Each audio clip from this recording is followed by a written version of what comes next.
Hello everyone, welcome to smart show E T. Smart show E ടിയുടെ മറ്റൊരു ക്ലാസ്സിലേക്ക് നിങ്ങൾക്ക് എല്ലാവർക്കും സ്വാഗതം. ഓക്കെ, അപ്പോൾ ഒ ഇ ടി പഠനമൊക്കെ നന്നായിട്ട് നടന്നു പോകുന്നു എന്ന് വിചാരിക്കുന്നു. നമുക്ക് ഇന്ന് ഞാനൊരു ഓവറോൾ റീഡിങ്ങിനെ കുറിച്ച് ജസ്റ്റ് ഒരു ക്ലാസ്സിന് വേണ്ടിയിട്ടാണ് ഇന്ന് വന്നിരിക്കുന്നത്. അപ്പോൾ റീഡിങ് കുട്ടികൾക്ക് ഒത്തിരി ഡിഫിക്കൽട്ടുള്ള മൊഡ്യൂളാണ്, നമുക്കെല്ലാവർക്കും അറിയാം. എങ്ങനെ റീഡിങ്ങിനെ ഈസി ആയിട്ട് നമുക്ക് അച്ചീവ് ചെയ്യാം, അതാണ് ഇന്നത്തെ ക്ലാസ്സിൽ ഞാൻ നിങ്ങൾക്ക് എക്സ്പ്ലെയിൻ ചെയ്തു തരാൻ പോകുന്നത്. റീഡിംഗ് പഠിക്കുന്നതിന് മുന്നേ തന്നെ റീഡിംഗ് എന്താണ് എന്നുള്ളത് നമ്മൾ കൃത്യമായിട്ട് മനസ്സിലാക്കണം. റീഡിങ്ങിൽ എത്ര ക്വസ്റ്റ്യനാണ്, എത്ര മണിക്കൂറുണ്ട്, ഇങ്ങനെയുള്ള ബേസിക് കാര്യങ്ങളെല്ലാം നമ്മൾ മനസ്സിലാക്കുക. മറ്റൊരു കാര്യം, നമ്മൾ നമ്മൾ യൂസ് ചെയ്യുന്ന ഡിവൈസിലൂടെ നമ്മൾ റീഡിങ് ചെയ്യാനായിട്ട് ശ്രമിക്കരുത്. എപ്പോഴും പ്രിൻ്റ് എടുത്തിട്ട് ചെയ്യുന്നതായിരിക്കും റീഡിങ് കൂടുതൽ എളുപ്പമാക്കാനായിട്ടുള്ള ഏറ്റവും ഒരു നല്ല ഈസി ആയിട്ടുള്ള വഴി എന്ന് പറയുന്നത്. നെക്സ്റ്റ്, ഒരു ദിവസം എത്ര മെറ്റീരിയൽ ചെയ്യാൻ നിങ്ങളെക്കൊണ്ട് സാധിക്കും? ഡ്യൂട്ടി ചെയ്തുകൊണ്ട് പഠിക്കുന്നവരാണെങ്കിൽ അത് അത്രത്തോളം പോസിബിൾ ആയിട്ടുള്ള കാര്യമല്ല. ഡ്യൂട്ടി ചെയ്യാതെ വീട്ടിൽ തന്നെ ഇരുന്ന് ഒ ഇ ടിക്ക് വേണ്ടി ശ്രമിക്കുന്ന കുട്ടികളാണെങ്കിൽ ഒരു 2-3 മെറ്റീരിയൽസ് റീഡിങ്ങിൻ്റെ ഒരു ദിവസം ചെയ്യാനായിട്ട് സാധിക്കും. എന്നും റെഗുലറായിട്ട് ഡ്യൂട്ടി ചെയ്യുന്നവരാണെങ്കിൽ അത്രത്തോളം സാധിക്കില്ല. പക്ഷേ മാക്സിമം നിങ്ങൾ ഒരു മെറ്റീരിയലെങ്കിലും ചെയ്യാനായിട്ട് നിങ്ങൾ ട്രൈ ചെയ്യണം. BSc പാട്ടുകൾ കൂടുതൽ ടഫായിട്ടുള്ള കുട്ടികൾ എപ്പോഴും എ പാട്ട് കൂടുതലായിട്ട് ചെയ്ത് എ പാട്ടിൽ നിന്നും ഫുള്ള് കിട്ടുവാനായിട്ട് ശ്രമിക്കണം. എ പാട്ട് ചെയ്യുമ്പോൾ ആദ്യത്തെ ദിവസങ്ങളിൽ 20-25 മിനിറ്റ്സ് ഒക്കെ എടുത്ത് നിങ്ങൾ കൃത്യമായിട്ട് വായിച്ച് നോക്കി മനസ്സിലാക്കി ചെയ്യുക. അതിനുശേഷം നിങ്ങൾ അതിനൊരു പർട്ടിക്കുലർ ടൈം വെക്കാനായിട്ട് ശ്രമിക്കണം. അതായത് ഒരു 15 മിനിറ്റ്സിൽ തുടങ്ങുക. ഒരു 3-4 ഡേയ്സ് കഴിയുമ്പോൾ ആ 15 മിനിറ്റ്സ് എന്നുള്ളതിനെ ഒരു 30 മിനിറ്റ്സ് ആക്കി വയ്ക്കുക. ആ 30 മിനിറ്റ്സിനെ എക്സാമിന് ഡേറ്റ് എടുത്തതിന് ശേഷം പിന്നെയുള്ള ഒരു മാസം നമ്മൾ അതിനെ 12 മിനിറ്റ്സ് ആക്കി വെച്ച് ചെയ്യണം. അപ്പോൾ നമുക്ക് എക്സാമിന് വേഗം ചെയ്ത് തീരാനും നമ്മുടെ ആൻസറുകൾ ഒന്നുകൂടെ നമുക്ക് ചെക്ക് ചെയ്യാനുമായിട്ട് നമുക്ക് സാധിക്കും. അതുകൊണ്ടാണ് ഞാൻ ടൈം നിങ്ങൾ നോക്കി ചെയ്യണമെന്ന് പറഞ്ഞത്. ഇനി അടുത്തതായിട്ട് റീഡിങ്ങിന് മറ്റൊരു കൺഫ്യൂഷൻ ഉണ്ടാക്കുന്നത് എപ്പോഴും നമ്മൾ BC ഓപ്ഷൻ ചെയ്യുവാണ്. കുട്ടികൾ കൃത്യമായി ക്വസ്റ്റ്യൻ വായിക്കുന്നില്ല എന്നുള്ളതാണ്. ഓപ്ഷൻ മാത്രം വായിക്കുവാണ്, അതിൻ്റെ കീവേഡ് ഒന്ന് മാർക്ക് ചെയ്യുവാണ്, എന്നിട്ട് പാരഗ്രാഫിലോട്ട് പോകും. എന്നിട്ട് ആൻസർ ആ കീവേഡ് പാരഗ്രാഫിൽ കണ്ടാൽ ഉടനെ തന്നെ അത് ആൻസറായിട്ട് ചൂസ് ചെയ്യുവാണ്. നിങ്ങൾ ഒരിക്കലും അങ്ങനെ ചെയ്യരുത്. കൃത്യമായിട്ട് നമുക്കൊരു ബോധ്യം വേണം. അപ്പോൾ അതിന് വേണ്ടിയിട്ട് നമ്മൾ ക്വസ്റ്റ്യൻ വളരെ നന്നായിട്ട് വായിക്കണം. അത് പറയുന്നത് എന്തുകൊണ്ടാണെന്ന് വെച്ചാൽ, എന്തിനു വേണ്ടിയാണ് നമ്മൾ പോകുന്നത് എന്നറിയാതെ നമ്മൾ നമ്മുടെ ഓപ്ഷൻ വായിക്കുകയോ അല്ലെങ്കിൽ പാരഗ്രാഫിലേക്ക് പോകുകയോ ചെയ്താൽ നമുക്കതിൻ്റെ യൂസ് ഉണ്ടാകില്ല.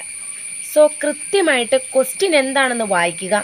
ക്വസ്റ്റ്യൻ വായിച്ചതിന് ശേഷം പാരഗ്രാഫിൽ പോവുക, പാരഗ്രാഫിൽ നിന്നും ഓപ്ഷനിലേക്ക് വരിക. ചില കുട്ടികൾക്ക് ക്വസ്റ്റ്യൻ വായിച്ചതിന് ശേഷം ഓപ്ഷൻ വായിച്ചിട്ട് പാരഗ്രാഫിലേക്ക് പോകുന്നതായിരിക്കും ഈസി എന്ന് പറയാറുണ്ട്. എങ്കിലും നിങ്ങൾ 2 മെത്തേഡും ഒന്ന് യൂസ് ചെയ്ത് നോക്കണം. ചിലപ്പോൾ ഓപ്ഷൻ വായിക്കാതെ പാരഗ്രാഫ് വായിച്ചതിന് ശേഷം ഓപ്ഷനിലേക്ക് പോകുന്നത് ഈസി ആയിട്ട് കാണാറുണ്ട്. അതുകൊണ്ടാണ് ഞാൻ അങ്ങനെ പറഞ്ഞത്. അപ്പോൾ നിങ്ങൾ തന്നെ അത് ചൂസ് ചെയ്യുക. 99% കുട്ടികൾക്കും ക്വസ്റ്റ്യൻ വായിച്ചതിന് ശേഷം പാരഗ്രാഫിൽ പോവുക, പിന്നെ ഓപ്ഷനിലോട്ട് വരുമ്പോഴാണ് ഈസി ആയിട്ട് കണ്ടിട്ടുള്ളത്. സോ നിങ്ങൾക്ക് ഏതാണോ യൂസ്ഫുൾ ആയിട്ടുള്ളത് അത് നിങ്ങൾ ചൂസ് ചെയ്യുക. പക്ഷേ എന്നിരുന്നാലും നമ്മൾ എന്തിനാണ് പോകുന്നത് എന്നുള്ളതിൻ്റെ മീനിങ് മനസ്സിലാക്കാതെ നമുക്കൊരിക്കലും റീഡിങ് അച്ചീവ് ചെയ്യാനായിട്ട് പറ്റുകയില്ല. അപ്പോൾ ഏറ്റവും ഇമ്പോർട്ടൻ്റ് ആയിട്ട് റീഡിങ് ഡിഫിക്കൽട്ടായിട്ടുള്ള കുട്ടികൾക്ക് ഏറ്റവും ഇമ്പോർട്ടൻ്റ് ആയിട്ട് നിങ്ങൾക്ക് വേണ്ട കാര്യം അതിൻ്റെ മീനിങ് മനസ്സിലാക്കുക എന്നുള്ളതാണ്.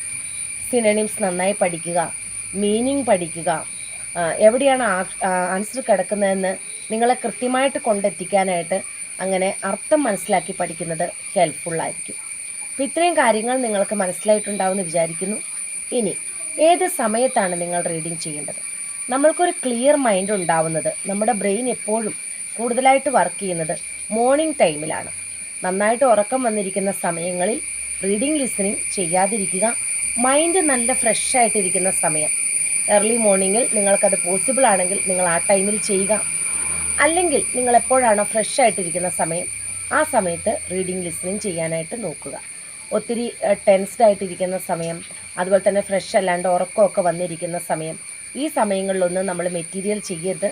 അത് നമ്മുടെ സ്കോർ നന്നായിട്ട് കുറയ്ക്കാനും അതുവഴി നമ്മുടെ കോൺഫിഡൻസ് ലെവൽ പൂർണ്ണമായിട്ടും കുറയാനും സാധ്യമാകും.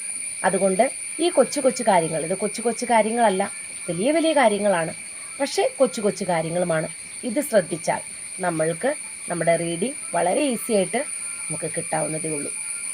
അതുപോലെ തന്നെ സെൻറ്റർ ഒത്തിരി പ്രാവശ്യം എഴുതി തോറ്റിട്ടുള്ള കുട്ടികളാണെങ്കിൽ, ജയിക്കാത്ത കുട്ടികളാണെങ്കിൽ എപ്പോഴും ഒരു സെൻറ്ററിൽ തന്നെ എക്സാം എഴുതാതെ സെൻറ്ററും കൂടെ കൂടി ഒന്ന് ചേഞ്ച് ചെയ്ത് എക്സാം എഴുതാനായിട്ട് നോക്കുക.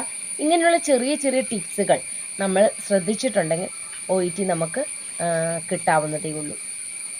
അപ്പോൾ ഇന്ന് റീഡിങ്ങിനെ കുറിച്ച് കുറച്ച് കാര്യങ്ങൾ ഞാൻ നിങ്ങൾക്ക് പറഞ്ഞു തന്നിട്ടുണ്ട്. എന്ത് തന്നെയായാലും ഡെയിലി പ്രാക്ടീസിന് വളരെയധികം ഇമ്പോർട്ടൻസ് ഉണ്ട്. സോ ഡെയിലി നിങ്ങൾ ചെയ്യുക, അതിനകത്ത് ഒരു മടിയും കാണിക്കരുത്. എത്ര ഡ്യൂട്ടി ഹെവി ആണെങ്കിലും ഡെയിലി ചെയ്യണം.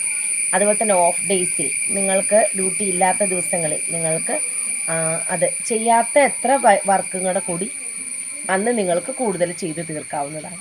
സോ റെഗുലർ പ്രാക്ടീസാണ് ഏറ്റവും ഇമ്പോർട്ടൻ്റ് ആയിട്ടുള്ള കാര്യം. അപ്പോൾ നിങ്ങൾക്ക് ഇന്ന് ഈ വീഡിയോ യൂസ്ഫുൾ ആണെന്ന് വിചാരിക്കുന്നു. ഈ കൊച്ചു ടിപ്സുകൾ ചെയ്ത് നോക്കുക. എല്ലാവർക്കും OET എളുപ്പമായിട്ട് പെട്ടെന്ന് തന്നെ കിട്ടട്ടെ. അപ്പോൾ നെക്സ്റ്റ് വീഡിയോയിൽ കാണാം. Thank you so much.